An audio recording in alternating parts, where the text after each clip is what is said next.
Bonjour, je suis Eugénie Descarufel.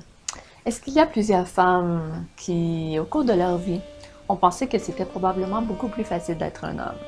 Je dois avouer que même moi, j'ai souvent pensé ceci, que cela doit être vraiment beaucoup plus facile d'être un homme, mais à bien y réfléchir, je ne suis plus certaine.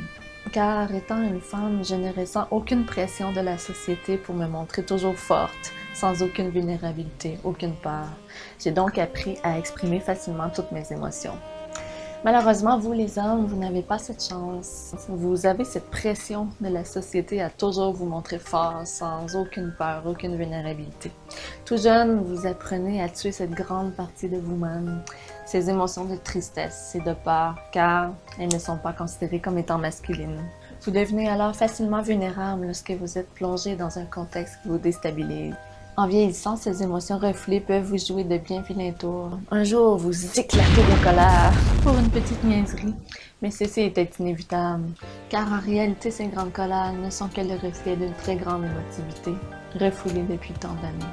Nous les femmes, on doit comprendre qu'en vérité, les hommes sont aussi sensibles que nous, et même parfois beaucoup plus, mais que contrairement à nous, la plupart de ceux-ci n'osent pas exprimer leur émotivité de peur d'être rejetés ou d'être perçus comme étant moins désirables. En comprenant et acceptant ceci, il n'y a alors aucune déception possible et nous donnons à l'homme la liberté d'être lui-même.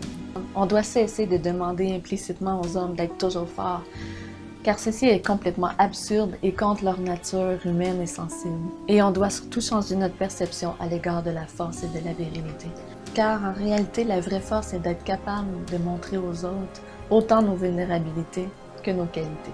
Lorsque les hommes pourront librement être eux-mêmes sans avoir peur d'exprimer tout ce qu'ils ressentent, il y aura probablement beaucoup moins de refoulement et donc moins de risques d'explosion de colère et de violence. Et le taux de criminalité sera probablement beaucoup moins élevé que maintenant et les hommes seront en meilleure santé autant au niveau psychologique, psychiatrique et physique. En contrepartie, nous les femmes sommes jugées lorsque nous exprimons de la colère. Nous passons pour des êtres hystériques et complètement folles. Je suis hystérique. Ceci est aussi absurde que de juger un homme parce qu'il pleure. Car en réalité, la colère et la tristesse, ce sont des émotions humaines.